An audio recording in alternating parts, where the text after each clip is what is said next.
నమస్తే, welcome to Leo. Thandel collections ఎలా ఉన్నాయి? అయితే ఫ్యాన్స్ మధ్యన మాత్రం ఇప్పుడు ఒక పోటీ అయితే నెలకొంది. గతంలో లవ్ స్టోరీకి సంబంధించిన సినిమా ఏదైతే వచ్చిందో సేమ్ నాగ చైతన్య అండ్ సాయి పల్లవి వీళ్ళిద్దరు నటనలో కూడా సాయి పల్లవికే కొన్ని ఎక్కువ మార్కులు పడ్డాయని చెప్పి అనుకోవచ్చు. అయితే ఇప్పుడు ఒక థియేటర్ దగ్గర సాయి పల్లవికి సంబంధించిన కట్అవుట్ మాత్రం ఓ మంచి అప్లోడ్స్ అయితే వస్తున్నాయి. దీని గురించి మనతో మాట్లాడడానికి సీనియర్ జర్నలిస్ట్ హేమ సుందర్ గారు ఉన్నారు. వారిని అడిగి తెలుసుకుందాం. సార్ నమస్తే. నమస్తే అండి. సార్, గతంలో లవ్ స్టోరీ ఏదైతే శేఖర్ కమల గారి డైరెక్షన్లో వచ్చిన లవ్ స్టోరీ ఒక మంచి హిట్ అని చెప్పుకోవచ్చు. అక్కడ కూడా సినిమా హిట్ అయినా నాగ చైతన్య గారి యాక్టింగ్ బాగుందా లేదా సాయి పల్లవి గారి యాక్టింగ్ బాగుందా అనేటువంటి ఒక బేరేజ్ అయితే వేసుకోవాల్సి వచ్చింది. సో మళ్ళీ సేమ్ అదే కాంబినేషన్లో మనం ఇప్పుడు చూసాం తండేల్. సో తండేల్కి సంబంధించి కలెక్షన్స్ ఈ 3 డేస్లో కలెక్షన్స్ ఎలా ఉన్నాయంటే మొదట ఏం చెప్తారు? కలెక్షన్ పరంగా చూసుకుంటే 62 కోట్లు వచ్చినాయి 3 రోజుల్లో. అంటే శనివారం ఆదివారం కలెక్షన్స్ అద్భుతంగా వచ్చినాయి. ఫస్ట్ డే మాత్రం రిలీజ్ రోజు మాత్రం అంత కలెక్షన్స్ అయితే లేవు, పెద్దగా లేవు. ఈ శనివారం ఆదివారం వచ్చిన కలెక్షన్స్ అద్భుతంగా ఉన్నాయి. టాక్ కూడా పాజిటివ్ టాక్ పెరిగింది సినిమా. ఎందుకంటే ఆల్టర్నేటివ్ సినిమా లేకపోవడం, వేరే సినిమాలో ఏమీ సరైన సినిమా లేకపోవడం అనేది సినిమా కలిసి వచ్చిందని చెప్పుకోవచ్చు. ఒక విధంగా చెప్పాలంటే అది యావరేజ్ కంటెంట్ అయినా కానీ హిట్ తీసుగా వెళ్ళిపోతున్నట్టుగా చెప్పొచ్చు. కాకపోతే ఎక్కడొచ్చిందంటే ఈ తండేలకు సంబంధించిన ఆన్లైన్లో సినిమా పెట్టేయటం వల్ల అది కొంత ఇబ్బందికరంగా అనిపిస్తుంది. ఎవరికైనా డౌన్లోడ్ చేసుకుంటున్నారు, ఆ డౌన్లోడ్ చేసుకున్న వాళ్ళందరినీ కూడా శిక్షకి పాత్రలు చేసేలాగా ఏదో చర్యలు తీసుకుంటున్నామని నిర్మాత బన్నీవాసు కూడా చెప్పారు. కాబట్టి ఆ పైరసీ అనేది కొంత ఎఫెక్ట్ కలిగిస్తుంది కలెక్షన్స్ పరంగా చెప్పాలంటే. ఇంకా చెప్పాలంటే పాన్ ఇండియా సినిమా కాబట్టి నాగ చైతన్య సినిమాల్లో ఇది ఒక రికార్డు. ఇప్పటిదాకా నాగ చైతన్యకి 3 రోజులు 62 కోట్ల కలెక్షన్ వచ్చిన సినిమా ఏదీ లేదు. కాబట్టి అది ఆ పరంగా చూసుకుంటే పెద్ద రికార్డ్ అని చెప్పాల్సి వస్తుంది. కలెక్షన్ పరంగా ఇంకా ఈ వారం వచ్చేసరికి వేరే సినిమా లేకపోవడం కలిసి వచ్చింది అనుకోవచ్చు. ఖచ్చితంగా ఇది మనం గ్రాస్ 100 కోట్లు అనుకున్నాం కానీ 150 కోట్ల గ్రాస్ ఈజీగా కలెక్ట్ చేయడానికి అవకాశాలు అయితే ఉన్నాయి. సో మనం చూసుకుంటే ఏదైతే ఇప్పుడు ఈ వీక్ మొత్తం సినిమాలు కూడా ఏం లేవు కాబట్టి 14వ తారీఖు దాకా 14వ తారీఖు వచ్చే లైలా కావచ్చు, లేకపోతే ఇంకా మిగతా సినిమాలు కూడా ఉన్నాయి. సో అప్పటిదాకా ఏదైతే తండేల్ సినిమాకి స్కోప్ ఉందనుకోవచ్చు అంటారు? కలెక్షన్స్ 100% స్కోప్ ఉందండి. ఇప్పుడు సినిమా బిజినెస్ పరంగా 52 కోట్ల బిజినెస్ జరిగింది. అంటే గ్రాస్ 110 కోట్లు అట్లా గ్రాస్ వస్తే సరిపోతుంది, సేఫ్లో వెళ్ళిపోయినట్టే. కానీ ఈ సినిమా చూసుకుంటే ఇంకా వారం రోజులు, రేపు వచ్చే శనివారం కానీ ఆదివారం కానీ అవకాశాలు ఉన్నాయి. కాబట్టి 3 రోజులు 60 కోట్లు వచ్చినాయి. కాబట్టి ఖచ్చితంగా 150 కోట్లకి ఛాన్సెస్ అయితే ఉన్నాయి. వచ్చే ఆదివారం చివరికల్లా 150 కోట్లు వచ్చిందంటే సినిమా మంచి హిట్ కింద లెక్క వస్తుంది. అదండి. అయితే సినిమా స్టార్టింగ్ రిలీజ్ అయినప్పుడు మాత్రం కొంత మిక్స్డ్ టాక్తో స్టార్ట్ అయ్యి ఇప్పుడు హిట్ తీసుకువెళ్ళింది. సో ఏంటి కారణం అంటే ఏం చెప్తారు? అంటే మిక్స్డ్ టాక్ అంటే ఫస్ట్ హాఫ్ కొంత ల్యాగ్ ఉందనే మాట వచ్చింది.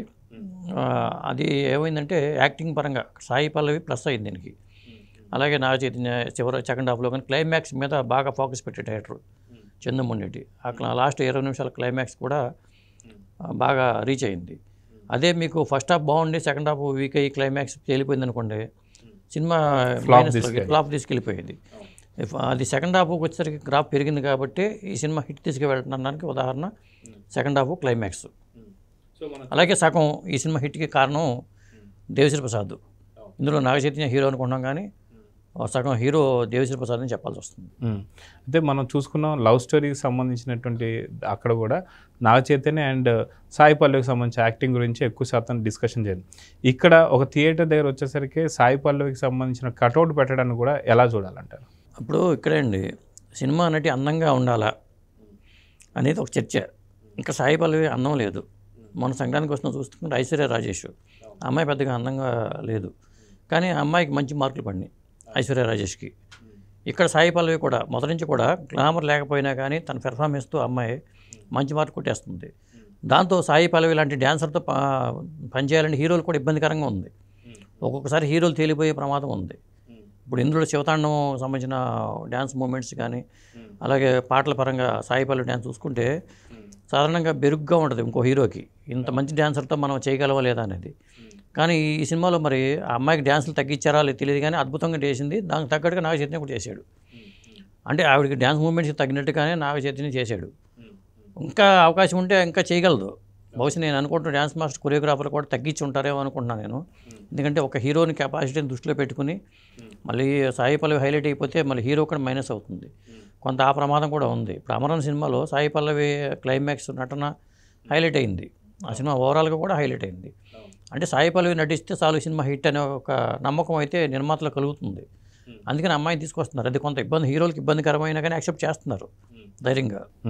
అయితే మనం చూసుకున్నాం ఇంకొక వినికిడి కూడా ఉంది. ఏదైతే ఈ సినిమాకి సంబంధించి తండేలు ఏదైతే ఉందో ఈ సినిమాలో సాయి పల్లవి మీద ఎక్కువ దృష్టి పెట్టి నాగ చైతన్యకి ఓవర్కమ్ కాకుండా ఉండడానికే కొన్ని సీన్స్ కావచ్చు లేదా డ్యాన్స్ మూమెంట్స్ కావచ్చు తగ్గించారని చెప్పి సాయి పల్లవి ఫ్యాన్స్ అయితే అంటున్నారు. దీనిలో ఎంతవరకు నిజం ఉందంటే ఏం చెప్తారు? కొంత తగ్గించినట్టుగా అనిపిస్తుంది. ఎందుకంటే ఆ అమ్మాయిని వదిలేస్తే ఇంకా విజృంభించేస్తుంది. అది కొంత ఒకసారి ఎఫెక్ట్ సినిమాకి ప్లస్ అవ్వచ్చేమో, కానీ ఒక్కోసారి మరి హీరోలకి ఇబ్బంది అవుతుంది. అయినా సరే నాగ చైతన్య సెకండ్ హాఫ్లో క్లైమాక్స్ సన్నివేశాలు కానీ అద్భుతంగా నటించాడు అతను. తర్వాత ఆ అమ్మాయి లెటర్ రాసిన సన్నివేశం జైల్లో ఉంటుంది, అక్కడ మరి నాగ చైతన్య అద్భుతంగా యాక్ట్ చేశాడు. తను తక్కువగా ఏం చేయలే. అదండి, అంటే చందు మొండేటి కొద్ది బ్యాలెన్స్ చేయగలిగాడు. ఇప్పుడు ఇద్దరు సూపర్ స్టార్ని పెట్టుకుని సినిమా తీశారనుకోండి, మల్టీ స్టార్ని తీశారనుకోండి, చిరంజీవి గారిని బాలయ్యని పెట్టి సినిమా చేశారనుకోండి, డైరెక్టర్ బ్యాలెన్స్ చేసుకోవాలి. లేకపోతే ఏమవుతుంది, ఫ్యాన్స్ మధ్య గొడవ అవుతాయి. ఇక్కడ అదే పరిస్థితి ఉంటుంది.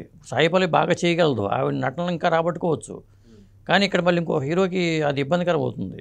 కాబట్టి దర్శకులు ఆ జాగ్రత్తలు తీసుకుంటారు. అయితే మనం చూసుకుంటే ఏదైతే తండేలకు సంబంధించి మంచి హిట్ కొట్టేసింది కాబట్టి నాగ చైతన్యకి సంబంధించి ఒక హిట్ ఖాతాలో పడిపోయిందని చెప్పి అనుకోవచ్చు. అదేవిధంగా అక్కినేని ఫ్యామిలీకి ఒక మంచి గుడ్ టైం స్టార్ట్ అయిందని చెప్పి అనుకోవచ్చు అంటారా? ఖచ్చితంగా, ఎందుకంటే నాగ చైతన్య కెరీర్లోనే ఇది పెద్ద హిట్ చెప్పాల్సి వస్తుంది. ఇప్పుడు మొన్న వెంకటేష్ కెరీర్లో సంక్రాంతికి వస్తుంది ఎంత పెద్ద hit అన్నామో, Naga Chaitanya young hero అయినా కానీ అతని కెరీర్లో చాలా సినిమాలు వచ్చినాయి. కానీ కలెక్షన్స్ పరంగా కానీ ఎలా చూసుకున్నా తండేలు అనేది ప్యాన్ ఇండియా సినిమాగా వాళ్ళు రిలీజ్ చేశారు. అటు తమిళనాడు కానీ అటు బాలీవుడ్లో కానీ కలెక్షన్స్ బాగా వచ్చే అవకాశం కనిపిస్తుంది. అతని కెరీర్లోనే బిగ్గెస్ట్ హిట్ అని చెప్పుకోవచ్చు. సాయి పల్లవి ఉండటం అనేది ఈ సినిమాకి పెద్ద ప్లస్ పాయింట్. కాకపోతే సో మొత్తానికి ఈ వీక్ దాటితే ఖచ్చితంగా 100 క్లబ్లో జాయిన్ అయిపోతుందని చెప్పి అనుకోవచ్చు అంటే? ఖచ్చితంగా 100 క్లబ్లోకి వెళ్ళిపోతుంది. 100 క్లబ్లోకి వెళ్ళిపోయిందంటే మొట్టమొదటి సినిమా అవుతుంది నాగ చైతన్యకి. సో చూద్దాం సార్, ఖచ్చితంగా నాగ చైతన్యకి ఒక మంచి లక్ ఫ్యాక్టర్ అని చెప్పి అనుకోవచ్చు సాయి పల్లవి. సో వీళ్ళిద్దరు కాంబినేషన్ మళ్ళీ ఎప్పుడు రిపీట్ అవుతుందో చూద్దాం. మరి నమస్తే. నమస్తే.